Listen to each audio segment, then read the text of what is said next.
Buku Jangan Membuat Masalah Kecil Jadi Masalah Besar, karya Richard Carlson. Begitu banyak orang yang menghabiskan energi untuk memusingkan hal-hal yang kecil, sehingga mereka sama sekali kehilangan sentuhan akan keajaiban dan keindahan hidup ini. Ada sisi positif dari tidak terlalu terpaku pada apa yang kurang di hidup ini, melepaskan diri kamu sebelum terperangkap dan memaksakan sesuatu yang menurut kamu lebih baik daripada yang sudah ada. Bila kita memiliki apa yang kita inginkan atau ketenangan batin, kita tidak akan terlalu diganggu oleh keinginan, kebutuhan, impian, dan masalah kita. Jadi, kita akan lebih mudah berkonsentrasi meraih tujuan dan memberikannya kepada orang lain. Teknik paling efektif menjadi lebih tenang adalah menyadari bahwa berpikir negatif membuat kita lepas kendali. Cara untuk mengatasinya adalah kamu harus segera menyadari timbulnya pikiran-pikiran seperti itu, sebelum pikiran itu mempunyai kesempatan untuk berkembang lebih jauh. Tujuan hidup ini bukan menyelesaikan semua tujuan di dalam hidup dengan cepat, tetapi menikmati setiap langkah dalam perjalanan hidup kita dan merasakan hidup penuh dengan kasih sayang. Ada banyak hal yang sulit diterima, termasuk perlakuan orang lain terhadap kita. Mungkin kita merasa jengkel, frustrasi, dan terganggu. Namun ada satu hal yang dapat kita lakukan, yaitu mengubah persepsi dari mengapa orang-orang bersikap seperti itu menjadi apa yang hendak mereka ajarkan kepadaku. Mereka yang punya kebiasaan mengoreksi orang lain biasanya adalah orang yang tidak suka dan dihindari. Berhentilah mengoreksi orang. Biarkan orang-orang menyelesaikan kata-katanya dan mengutarakan pendapatnya. Semakin sulit mengubah kebiasaan ini, semakin berguna setiap usaha dan perbuatan yang kita lakukan. Bila kamu tidak ingin memusingkan hal-hal yang kecil, memperbaiki tingkat kesabaran kamu adalah langkah yang besar untuk memulainya. Kesabaran adalah salah satu sifat istimewa yang merupakan faktor penentu kesuksesan. Cara untuk melatih kesabaran adalah menjalani latihan selama 5 menit. Kita akan melihat bahwa sebenarnya kita memiliki kemampuan untuk menjadi sabar. Dengan sabar, membuat kamu menjaga perspektif, bahkan di tengah-tengah situasi yang sulit. Apa yang ada di hadapan bukanlah persoalan hidup atau mati, tetapi semata-mata hambatan kecil yang harus dipecahkan. Ketika ada dalam keadaan pertengkaran, kesalahpahaman, kemarahan, kita percaya dengan menunggu orang lain meminta maaf menjadi satu-satunya cara membuat keadaan kembali seperti semula. Memendam amarah dapat membuat masalah kecil menjadi besar di dalam pikiran kita. Cara untuk bahagia adalah membiarkan masalah itu berlalu dan mulai berbicara lebih dahulu. Meminta maaf lebih dahulu tidak menandakan berarti kamu bersalah. Semua akan baik-baik saja. Bila kita melakukan kesalahan, kita cenderung menghabiskan waktu untuk mengeluh dan berkubang tentang apa yang salah dengan hidup ini. Salah satu kesalahan yang sering kita lakukan adalah merasa kasihan pada diri kita sendiri atau orang lain, berpikir bahwa hidup ini seharusnya adil. Bila merasa pikiran kita bergerak terlampau cepat, itulah waktunya untuk mundur dan mendapatkan kembali arah kita. Bila kita sudah merasa kewalahan dengan jadwal, itu tanda kita harus memperlambat diri kita dan mengevaluasi kembali apa yang lebih penting. Ada banyak hal yang membuat pikiran kita tergelincir ke hal-hal yang negatif. Hal pertama yang dilakukan adalah rasa syukur. Tersenyumlah kepada orang lain, tatap matanya, dan sapalah. Saat melihat ketulusan dalam diri orang lain, akan timbul perasaan bahagia di dalam hati. Kegagalan kita untuk menjadi pendengar yang baik adalah cerminan hidup kita. Kita seringkali memperlakukan suatu komunikasi seolah-olah sedang melakukan perlombaan. Memperlambat respon yang akan menjadikan kita seorang pendengar yang lebih baik akan membantu kita menjadi orang yang lebih tentram. Menjadi pendengar yang baik tidak hanya membuat kita lebih sabar, tetapi dapat meningkatkan kualitas hubungan kita. Hal kecil yang tidak sesuai dengan rencana akan menjadi persoalan bila tujuan kita adalah segala sesuatunya berlangsung dengan cara yang kita sukai. Bila kita melihat hidup ini dan tantangannya sebagai ujian dan serangkaian ujian, kita mulai melihat tiap masalah yang kita hadapi adalah kesempatan untuk berkembang dan kesempatan untuk menghadapi tantangan. Salah satu pelajaran hidup yang tidak bisa dielakkan adalah harus menghadapi penolakan orang lain. Tidak harus berusaha melawan kenyataan penolakan, karena penolakan dan penerimaan adalah bagian dari kehidupan setiap orang. Kita terpaku pada tingkah laku orang yang terlihat irasional, seperti komentarnya, tingkah lakunya, tindakan jahatnya, dan perilaku egoisnya, dan membuat kita sangat frustasi. Bila kita terlalu berfokus pada tingkah laku orang lain, bisa dibayangkan bahwa mereka akan selalu membuat hidup kita menderita. Menyombongkan diri benar-benar akan menghilangkan perasaan positif. Semakin jarang kita bersikeras membuktikan diri di hadapan orang lain, semakin mudah kita memperoleh ketenangan batin. Cara menumbuhkan kerendahan hati yang tulus adalah dengan mempraktikannya.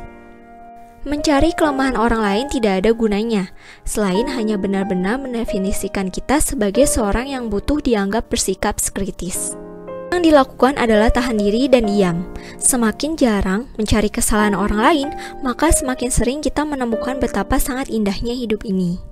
Seringkali kita menjadi terhambat karena kritik kecil. Latihan yang benar-benar sangat bermanfaat adalah menerima kritik yang ditunjukkan kepada diri kita sendiri. Ini berarti bukan karena diri kita lemah. Bila kita bereaksi terhadap kritik dengan respon yang defensif dan tanpa dipikir lagi, kita akan sakit hati. Kenyataannya, reaksi negatif terhadap kritik seringkali malah meyakinkan orang yang melontarkan kritik bahwa mereka benar dalam menilai kita. Menerima kritik yang kadang-kadang dilontarkan memiliki lebih banyak keuntungan daripada kerugian.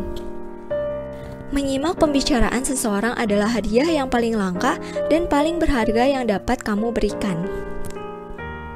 Yang bisa kita lakukan adalah menunggu kesempatan kita untuk berbicara.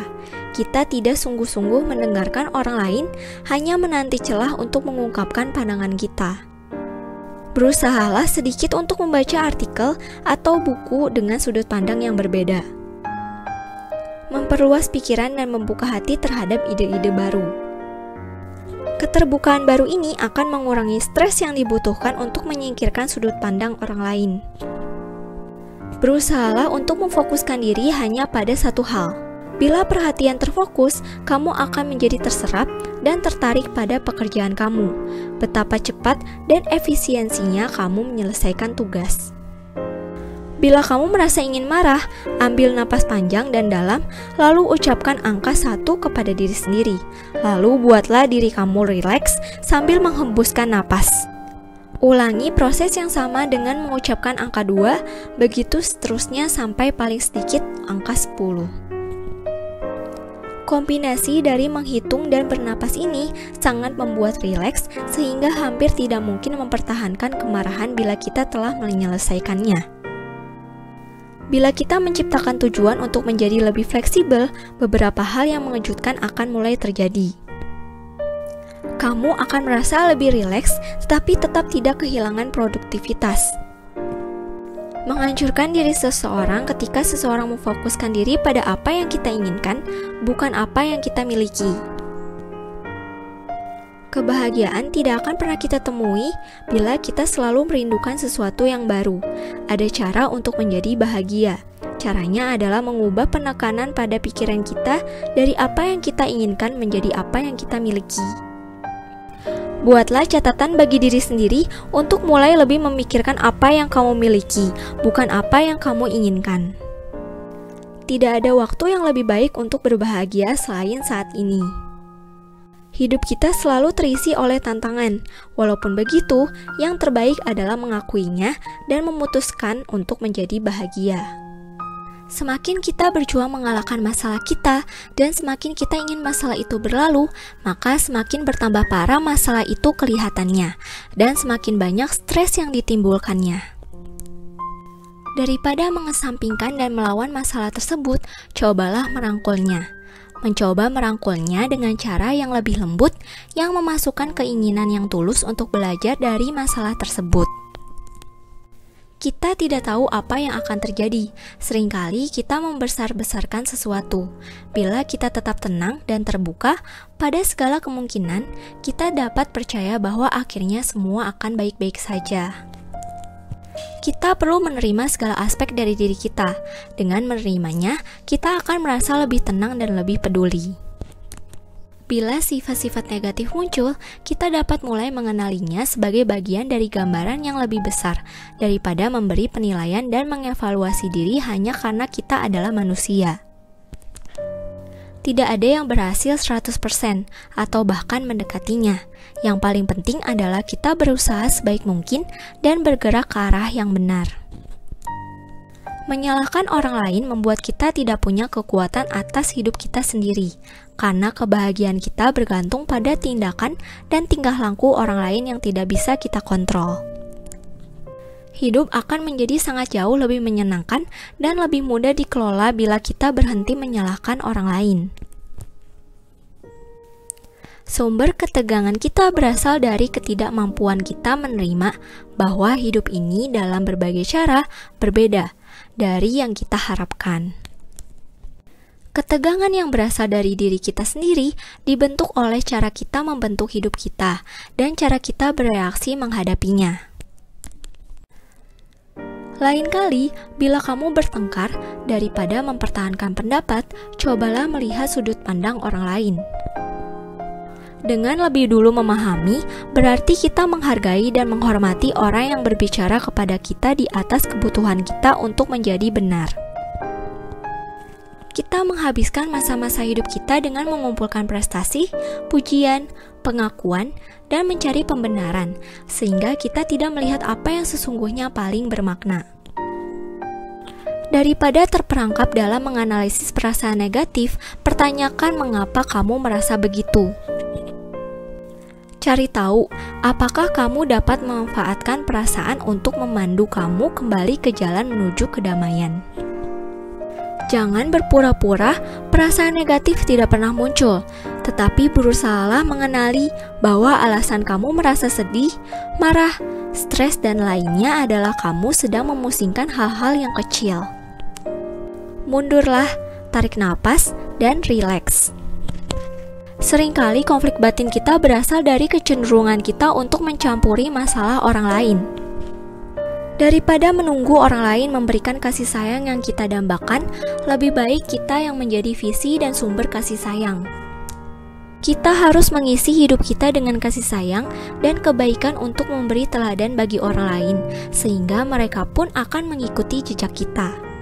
Yang lebih itu belum tentu lebih baik, dan bahwa masalahnya bukan terletak pada apa yang tidak kita miliki, tetapi pada keinginan untuk mendapatkan lebih banyak.